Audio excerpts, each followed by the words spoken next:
So, hello, friends. So, all of us are looking for maximum impact with minimum effort. That is the desire or wish of everyone. I'm going to teach you an interesting technique today, which is called the Pareto rule or the 80-20 rule, which will help you exactly do that.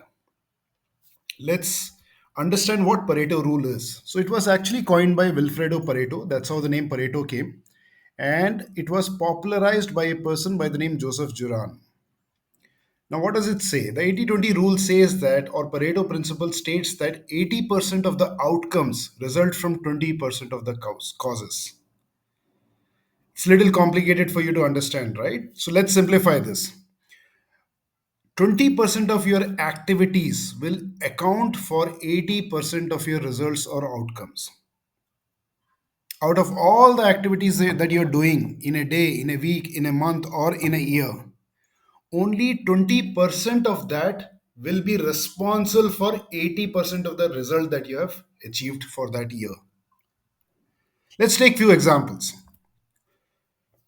Let's say your email inbox, office email inbox. You have so many accounts. The accounts team will have some five people working. You'll have their email IDs. The HR department will have 20 employees. You will have their email IDs. You would interact with them. The operations team will have some 100 people whom you're interacting with. All put together, let's say you have 100 contacts with with which you have interacted one time or the other through email. 80% of your email communication in a year will be only with 20% of those contacts. Rest, all the contacts will remain dormant. You'd hardly send any email to them. Phone number, you save so many contacts. If you have 3000 contacts, for example, in your phone, 80% of your WhatsApp communication will happen only with less than 20% of your phone contacts. With the same set of people, you will keep interacting for the rest of your life. And 80% of your contacts will be hardly used. And the same applies for even calls. When you make a phone call, the same rule applies. Let's say more examples. Your wardrobe. Even if you're a female or a guy, you may have a certain set of clothes, let's say 150, out of which repeatedly, week on week, month on month, you will only wear 20% of the same set of clothes. Remaining will just lie without being used, and one fine day you will decide to give it away. What does it mean? How do you use this rule? Now, I think you're getting a fair understanding of what the rule is, but how to use it for our advantage. Let's take this scenario itself. If your wardrobe is filled with a lot of clothes, but you're using only 20% of them, then it's better to spend some time understanding why you wear those 20% of the clothes.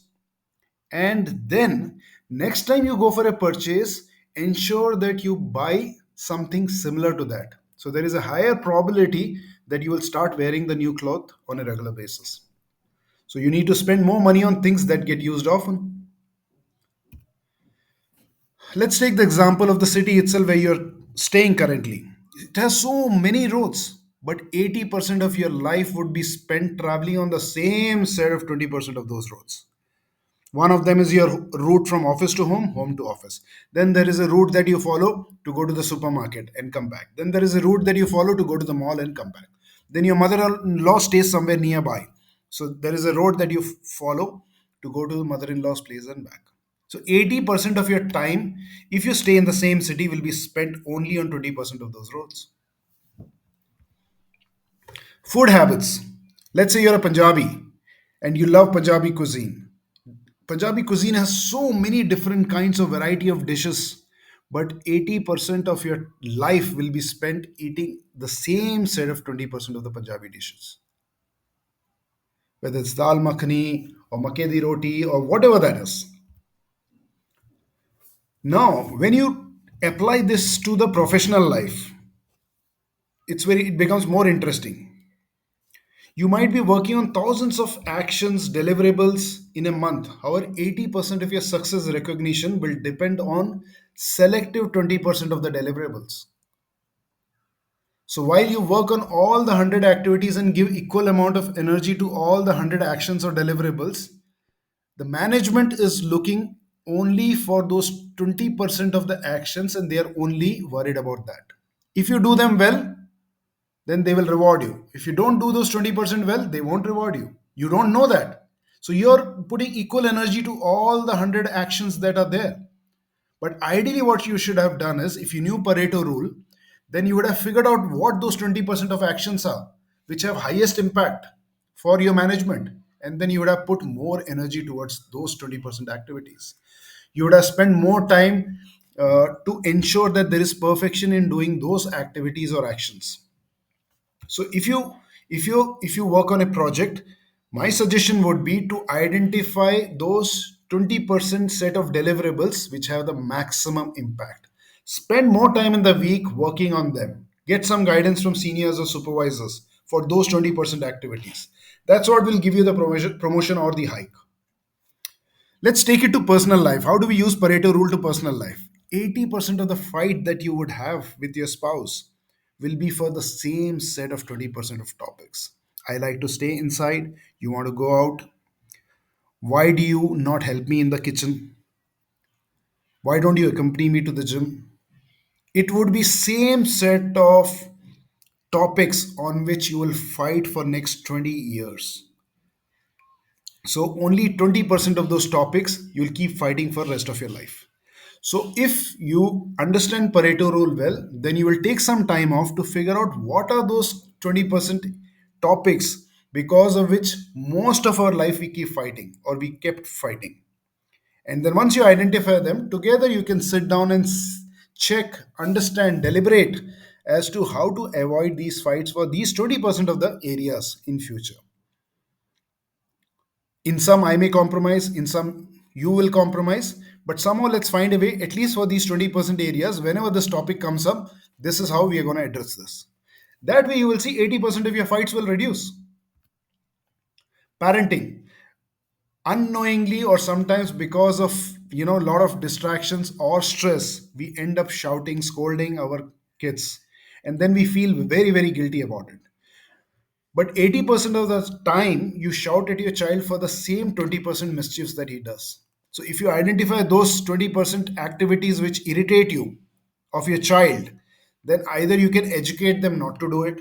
So now you have very limited set of focus that only these 20% mischiefs that he does, whether it's lying, not telling the truth, or coming late after playing, you will address them. You don't have to look at all the different kinds of mischiefs he does. You have to only focus on those 20% mischiefs which irritates you.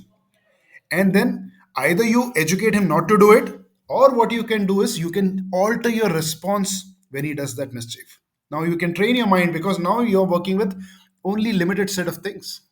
And that's the beauty of Pareto rule. It allows you to focus on vital few rather than trivial many. Please remember this. Focus on vital few, not trivial many. And that is what helps you to save time, save energy, and also get biggest bang for the buck. Health. Health wise, also, 80% of your health or wellness depends on 20% of your wellness actions. You may be doing a lot of things, maybe brisk walking, or cycling, or eating early, or keeping a fast. But it's a good analysis to be done wherein you identify which are those activities which give the maximum impact. For example, my understanding is that breathing, breath related exercises have a big impact because when the oxygen is nicely circulated across the body, the chances of terminal illness is very less. So I would give it a 30% weightage if you are breathing the right way and if you're building your lung capacity, then 30% of the diseases will disappear from your life. Now, another 30%, as per me, is sleep. So if you're sleeping comfortably for 8 hours, then it has big impact on your health. So it is another 30% as per me. So, like that, you also, so I have now factored 60% of the health depends on these two factors. So, now I will focus on these two, probably get a mentor who is expert in terms of increasing the lung capacity. Probably I will find an expert who is who has all the knowledge on how to improve your sleep, and then improve on these areas. Now, state of mind. 80% of the time you become sad or irritated or depressed for the same 20% of thoughts. Why am I not tall? Why am I not tall? Why was I born like this? Why was I not born tall? So that is what keeps irritating me. Or why did I not say no to that person? Why did I not shout at that person when he was behaving rude with me? So it is the same set of issues which come up through different situations and makes you depressed. Once you identify which are those few things which make you irritated or depressed, then you can either consult somebody who's an expert and find a way to address them, or you yourself by reading online can find, create a addressal mechanism. You can create a solution for that. But at least now you know which are those top areas which are making you sad or depressed. And same goes for happiness. For all you know, 80% of the happiness that you have received so far in your life may be from only certain set of activities, which could be maybe traveling. Solo traveling could be one of them. Buying clothes could be one of them. You know, talking to your best friend and spending 3 days a holiday trip with him or her is one of them.